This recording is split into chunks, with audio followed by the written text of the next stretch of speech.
ভাই ধরা খাইছি, কট খাইছি, চুনা খাইছি, এই জিনিসটা আমার চান্তারা দেখা দিছে ভাই। একদম সবাই হচ্ছে মানে চান্স পেয়ে হাতে আরিকেন ধরায় দিছে। আসসালামু আলাইকুম, আমি তুষার। আর আজকে হচ্ছে দেখতেছেন তুষার ভাই, আজকে এডিসিতে দেখতেছেন না, আমরা আসছি উত্তরা। এই সুজুকি GSX-S কতভাবে আমাকে বাস দিচ্ছে সেটা জানানোর জন্য আজকে আমি এখানে চলে আসছি। আমি শুরু করতে চাই প্রথমে হচ্ছে এই বাইকটা কেনার স্টোরি দিয়ে। হ্যাঁ, সুজুকি GSX-S এইটা হচ্ছে 150 সিসির বাইক। সুজুকি GSX-R যেটা, ওইটার হচ্ছে নেকেড ভার্সন, ওইটা নেকেড ভার্সন। তো এই জিনিসটা আমি কিনছি প্রায় আরো মনে হয় 8 মাস আগে, নারাফিত 8 থেকে 9 মাসের মতন হয়ে গেছে এই জিনিসটা আমার কাছে আছে। আমি কিনছিলাম একদম দুর্দর্শ অবস্থায়। এই জিনিসটারে তখন যে কোনো মুহূর্তে হাসপাতালে ভর্তি করাইতে হবে, নাহলে মইরা যাবে এমন একটা অবস্থা। উনি হাঁটতে পারতেছে বাট চলতে পারতেছে না, এই ছিল কন্ডিশন। বাইক কিনে আমি একটা প্ল্যান বানাইছি। হ্যাঁ, ইনিশিয়ালি এইটার কি কি জিনিস একদম না পাল্টাইলেই হয় না, একদম রিপ্লেসমেন্ট না করলেই চলবে না, মানে মাস্ট হ্যাভ কোনগুলা, মাস্ট হ্যাভের একটা লিস্ট বানাইছি যে এগুলো আমি পাল্টায় ফেলবো, বাইকটারে কালার করে ফেলবো নতুন, তাহলে হচ্ছে বাইকটা একদম জোস হয়ে যাবে, একদম পারফেক্ট হয়ে যাবে যেমন চাচ্ছি তেমন আর কি। সো ইনিশিয়াল লিস্টে ছিল প্রথমে হ্যান্ডেলটা ছিল, হ্যান্ডেলটার অবস্থা খুব বাজে ছিল, লিভারগুলো একদম বাতিল, তারপর ডিস্ক ছিল, টায়ার ছিল, এগুলো একদম বাতিলের পর্যায়ে চলে গেছে, ব্রেক সেটআপটা একটু দুর্বল হয়ে গেছে, একটু ড্যামেজড হয়ে গেছে। তারপরে আরও লিস্টে ছিল কালারটা তো অবস্থা খারাপ ছিল। দেন হচ্ছে ক্লাচ সাইডটা হচ্ছে চেঞ্জ করা দরকার, ক্লাচ প্লেটগুলো চেঞ্জ করা দরকার ছিল, কারণ ক্লাচের বাড়ি একদম ছিলই না। তো এইগুলোর কাজ আমি করাই ফেলছি রোজার ঈদের সময় সেই। দেন আমার কাছে ফিল হইলো যে এইটার ব্রেক সেটআপটা অলরেডি ব্রেকিংয়ের যেসব ফাংশনগুলো আছে এগুলো অর্ধেক ড্যামেজড, অ্যান্ড ডিস্কগুলো তো মানে এত পাতলা হয়ে গেছে, ক্ষয় হইতে হইতে এটা ব্লেডের মতন হয়ে গেছে, গলা ফালা দেওয়া যাবে মাইনসের।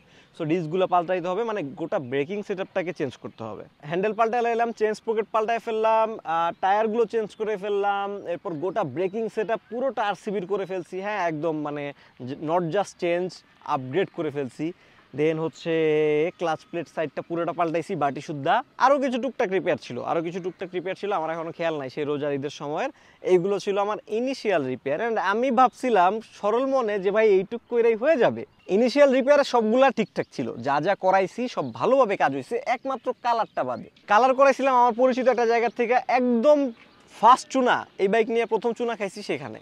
একদম বাজে কালার করছে, আগের যে কালার ছিল ওই কালারের উপরেই কালার মারা দিছে, কালার পানি মারলেই কালার উঠা যায়, ভিতরের কালার বের হয়ে যায়। ভাই কি একটা অবস্থা, কালার করে লজ্জায় বেড়ে গেছি ভাই, কেমন দেখা যাইতেছে। পুডিং মাইরা যে কিছু কিছু জায়গায় একটু ঘষা ছিল ওই জায়গায় সমান করবে, কিচ্ছু করে নাই, জাস্ট মনে কোনো মতে বাচ্চারে দিয়ে দিছি, ও পেইন্ট করে দিয়ে দিছে, টাকা কিন্তু নিছে তাও ঠিকঠাকই। হ্যাঁ, বাট একটা প্রবলেম দাঁড়াইছে, সেটা হচ্ছে থ্রটল ল্যাগ।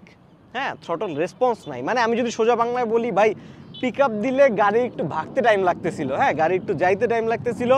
1000 থেকে 4000 5000 আরপিএম পর্যন্ত এই ল্যাগটা আমি খেয়াল করতেছিলাম। 5000 আরপিএমের পর ও আবার ঠিক মতো চলতেছে, আবার 10000 আরপিএমের দিকে একটা যে ল্যাগ দিতেছে, একটা বাড়ি দিতেছে, মানে আরপিএমটা প্রচুর ফ্ল্যাকচুয়েট করতেছে, এই একটা কন্ডিশন ছিল। তো এই প্রবলেমটার জন্য শুরু করে দিছি যে ফাইনাল রিপেয়ার অ্যান্ড প্রসেসের পার্টটা। অ্যান্ড এই প্রবলেমটাই থ্রটল ল্যাগের জিনিসটা খুবই উইয়ার্ড, এটা কোনো স্পেসিফিক সার্টেইন কোনো প্রবলেম না। ধরেন আপনার সমস্যা হলো ইন্ডিকেটরে, আপনি ইন্ডিকেটরটা পাল্টায় ফেললেন, আপনার কাজ শেষ ভাই, এই ইন্ডিকেটর ঠিক হয়ে গেছে।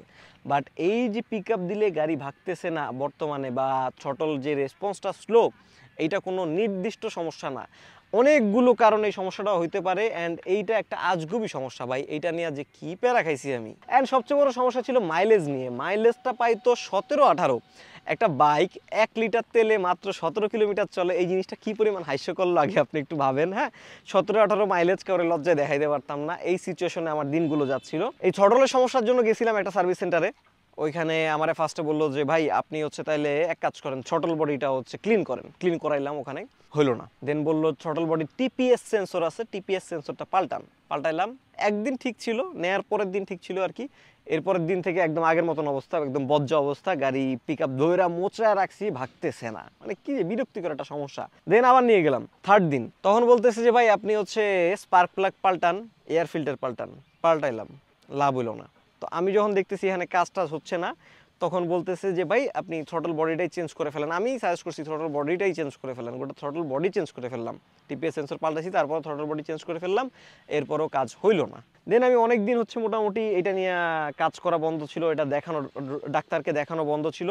দেন আবার কিছু মাস পরে আমি হচ্ছে আরেকটা সার্ভিস সেন্টারে নিয়ে গেছি, সেখানে নিয়ে দেখাইলাম, ভাই এইগুলা ট্রাই করছে, এবার আপনি বলেন এটার কি করা যায়। হ্যাঁ, তখন হচ্ছে উনি আমারে বললো যে আচ্ছা এগুলো চেঞ্জ করছেন, আপনি টিপিএস সেন্সরটা আবার চেঞ্জ করেন। আমি আবার চেঞ্জ করলাম। দেন বললো ফুয়েল পাম্প অ্যান্ড ফুয়েল ইঞ্জেক্টরের সমস্যা হয়তো বা, হ্যাঁ, ফুয়েল পাম্প, ফুয়েল ইঞ্জেক্টর এগুলো সব ক্লিন করলো, ফুয়েল পাম্পের ভিতরে ফিল্টার পাল্টাইলো। সাময়িকভাবে ভালো হয়েছে, বাট ওই যে 2-3 দিন ছিল ভালো, এরপর থেকে আগের অবস্থা।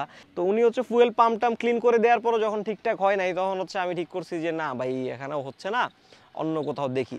এইরকম 4-5 দুয়ারে ঘুরে আমি মোটামুটি কোনোটাই ফাইনাল সলিউশন না পায়া একদম মানে আশাহত হয়ে যখন ছিলাম, তখন আমার এক বড় ভাই সাজেস্ট করলো যে এই লোকটার কাছে নিয়ে যাও, যদি বাংলাদেশে কেউ পারে উনিই পারবে। আমি কারোই নাম উল্লেখ করতেছি না, যেখানে যেখানে গেছি, যে সার্ভিস সেন্টারে গেছি, কারো নাম উল্লেখ করতেছি না।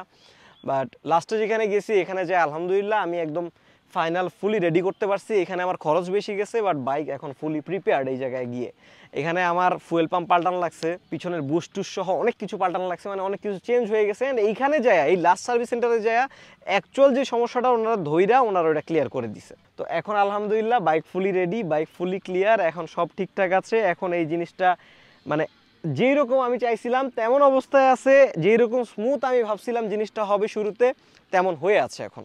মানে এখন হচ্ছে ফাইনালি রেডি। এই গোটা প্রসেসটা 4-5টা সার্ভিস সেন্টারে এই যে দিনের পর দিন ঘুরতে ঘুরতে, মাসের পর মাস ঘুরতে ঘুরতে, আমার যে ফাইনাল রিয়ালাইজেশনটা যেটা হইলো যে ভাই, সার্ভিস সেন্টারগুলো না অনেক সময় ফাইজলামি করে।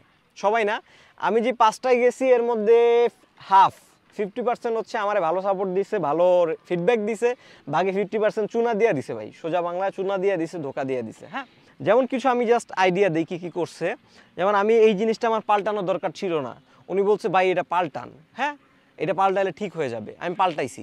পরবর্তীতে যত সার্ভিস সেন্টারে গেছি বা অন্য যার কাছেই শুনছি, তারা বলে না এটার সাথে এটার কোনো সম্পর্ক নাই, এটা পাল্টানোর কোনো দরকারই ছিল না। উনি আমার কাছে পার্সেল করলো আর কি, এক প্রকার জোর করে, হ্যাঁ, আমার ভুলভাল বুঝায়া।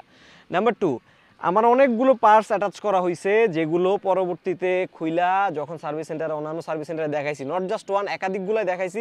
সবাই বলতেছে ভাই এটা তো মানে 2 মাস আগে লাগাইছেন এমন না, এটা তো 3 মাস আগে লাগাইছেন এমন পার্টস না, এটা দেখে লাগতেছে 1-1.5 বছর আগের। মানে আমার ইউজড পার্টস ধরায় দিছে। এগুলোর কারণ হচ্ছে আমি যখন এই বাইকটা সার্ভিস সেন্টারে দিয়েছিলাম, আমি যখন সার্ভিসে দিয়ে যেতাম বা আমি যখন একটা কাজ করাতে দিয়ে যেতাম, আমি প্রচুর ব্যস্ত থাকার কারণে আমি হচ্ছে সময় পাইতাম না যে ভাই বৈশা বৈশা কাজ করাবো বা খোঁজ খবর রাখবো কি হচ্ছে।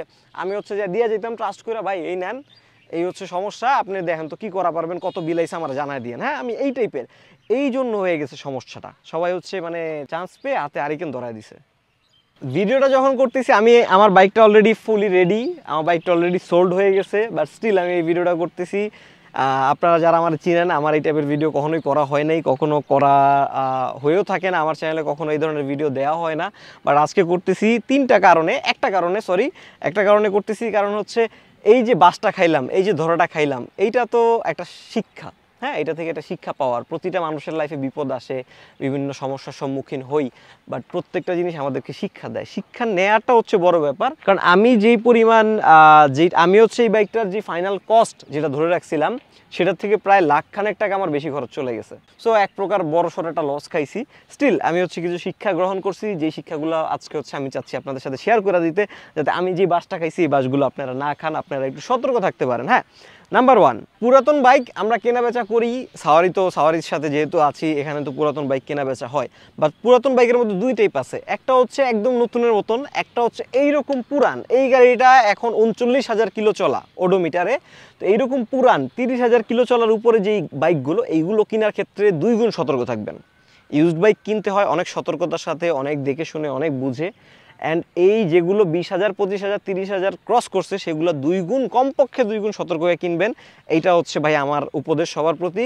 কারণ হচ্ছে এই বাইকগুলোয় কিছু সমস্যা হয়। আপনি যখন একটা 10,000, 15,000, 20,000 কিলো চলা একটা বাইক কিনেন, সেই বাইকগুলো যে পার্টসগুলো থাকে, ভিতরের যে ইকুইপমেন্টগুলো থাকে, এগুলো কোম্পানি ব্র্যান্ড নিউ অবস্থাতে যেগুলো লাগাইছে ওগুলো ততদিন টিকে থাকে, ওগুলো ততদিন চলনসই অবস্থায় থাকে। বাট যখন জিনিসটা 25,000, 30,000 কিলো ক্রস করে, মানে কি ওই পার্টসগুলোর অলরেডি মেয়াদ শেষের দিকে, পার্টসগুলো চেঞ্জ করার অবস্থায় চলে আসতেছে। আপনি যখন 30,000 কিলো চলা একটা বাইক আপনার হাতে আসবে, তখন আপনার মোটামুটি ধারণা করতে হবে যে এই বাইকের অর্ধেক জিনিস আমার এখন পাল্টানোর সময় চলে আসছে। সো আপনি একটা যখন বাইক কিনবেন বেশি পুরাতন, তখন আপনি কিনবেন, আচ্ছা আপনি চিন্তা করবেন যে আচ্ছা আমি কিনলাম 1.5 লাখ টাকা দিয়ে, আমি এইটা এই কাজ দেখতেছি, বাহ্যিকভাবে আপনি যেসব কাজ দেখতেছেন ওইটার হিসাব করবেন। আচ্ছা এই কাজ দেখতেছি 50,000 টাকা ঢালা লাগবে সর্বোচ্চ, তাহলে 2 লাখ টাকা টোটাল আসে।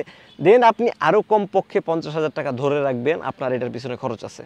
কারণ আপনি ভিজুয়ালি যা যা দেখতেছেন যে ভাই এই সমস্যা আছে, ওই সমস্যা আছে, ভাই খোলানোর পরে যে দেখবেন আরও কত সমস্যা বাইর হয়, কত ঝামেলা বাইর হয়, এগুলো পুরাতন বাইক, অতি পুরাতন গাড়ি, দুইটার ক্ষেত্রেই হচ্ছে ভাই এই সাজেশনটা, প্লিজ এটা মাথায় রেখে কিনবেন। এবং নাম্বার টু হচ্ছে সার্ভিস সেন্টারের ক্ষেত্রে দুই পার্টি সচেতন থাকবেন। যারা সার্ভিস সেন্টার বিজনেস করেন, যারা হচ্ছে গ্রাহক, আমাদের মতন দুই পার্টি সচেতন থাকতেই হবে, আর কোনো উপায় নেই। আপনি যখন গ্রাহক, তখন আপনি হচ্ছে যদি কোনো প্রবলেম নিয়ে আপনি বাইকটা দেখাইতে যান, তখন আপনি যা বলবেন যে ভাই আমার এই সমস্যা, হ্যাঁ এইটার কি সলিউশন হইতে পারে, কোন অপশন আছে, কোন অপশনে কত টাকা খরচ যাবে, সব আমারে বুঝিয়ে দেন। হ্যাঁ, অ্যান্ড আপনি বসে কাজ করায় নিয়ে আসবেন, এটা চেষ্টা করবেন যে বসে কাজ করে নিয়ে আসার, অ্যান্ড কাজটা শেষ হইলে বুঝা নিয়ে আসার, যে কোনটা পাল্টাইছেন দেখি, আচ্ছা পাল্টাইছেন, এটা বুঝা শিওর হয়ে দেন হচ্ছে আসার। অ্যান্ড যারা সার্ভিস সেন্টারের বিজনেসম্যান ভাইরা আছেন, তারাও যদি স্বচ্ছ থাকেন, তাহলে কিন্তু এই জিনিসটা অনেক সুন্দরভাবে হয়ে যায়। স্বচ্ছ থাকলে আপনাদেরও কাস্টমারের সাথে অনেক সময় হ্যারাসমেন্টে বা এম্বারেসমেন্টে পড়তে হবে না। আপনি বুঝিয়ে দিবেন যে ভাই আপনার এই জিনিসটাই সমস্যা, এটার জন্য আমরা এইটার চেক আপ করবো, এইটা ফলো আপ করবো, তাহলে আমরা বুঝতে পারবো যে অ্যাকচুয়ালি সমস্যাটা কই। হ্যাঁ, ডায়াগনোসিসের ব্যাপার থাকে, রিপেয়ারের ব্যাপার থাকে, রিপেয়ারে কাজ না হলে রিপ্লেসমেন্টের ব্যাপার থাকে। এই গোটা প্রসেসটা যখন দুই পার্টি ভালো করে বুঝবে, তখন তো জিনিসটা সহজ হয়ে যাবে, তাই না? সো আমি যে ভুলটা করছি, আমি বাইক দিয়ে চলে আসতাম, আমার মতন ভুল করবেন না। নিজে বৈশা থাইকা খেয়াল খবর রাইখা কাজ করাইবেন ভাই, তাহলে আমার মতন বাস খাবেন না অন্তত। অ্যান্ড 3 নাম্বার যে শিক্ষাটা আমি পাইছি, সেটা হচ্ছে একটা যত্নে চালানো বাইক, একটা অযত্নে চালানো বাইক আকাশ পাতাল পার্থক্য। হ্যাঁ, এটা যত্নে চালানো, মেনটেন করা, ওয়েল মেনটেন করা বাইক 20,000, 30,000, 40,000 কিলোতে বাইক তেমন কিছুই হয় না। হ্যাঁ, কারণ সে নিয়মিত এটা কেয়ার করছে, নিয়মিত রিপেয়ার করছে, নিয়মিত সার্ভিস করাইছে, পার্টসগুলোর লংজিবিলিটি বাড়ছে। আর অযত্নে চালানো বাইক অনেক সময় 5,000, 10,000 কিলোতেই জান বের করে ফেলে। সো আপনারা যখন ইউজ বাইক কিনতে যাবেন, তখন হচ্ছে বাইকটা যত্নে চালানো কিনা, অযত্নে চালানো কিনা, একটু বুঝা শুনা এই জিনিসটা খেয়াল করে অবশ্যই কিনতে হবে। কারণ অনেক সময় মিটারের কিলোর থেকেও বাইকের কন্ডিশন, গোটা যে কন্ডিশনটা আছে, সেটা অনেক বেশি ম্যাটার করে। অ্যান্ড আপনি যদি আমার মতন একটা অযত্নে চালানো, মানে অসহায় নির্যাতিত একটা বাইক যদি কিনেন, তাহলে আপনার মানে ও তো ভুগছেই, নেক্সটে আপনি ভুগবেন সাথে। তো এগুলাই ছিল আজকে ধরা খাওয়ার কাহিনী, মানে এতদিন ধরে ধরা খাওয়ার কাহিনী এই সুজুকি GSX-Sটাকে নিয়ে।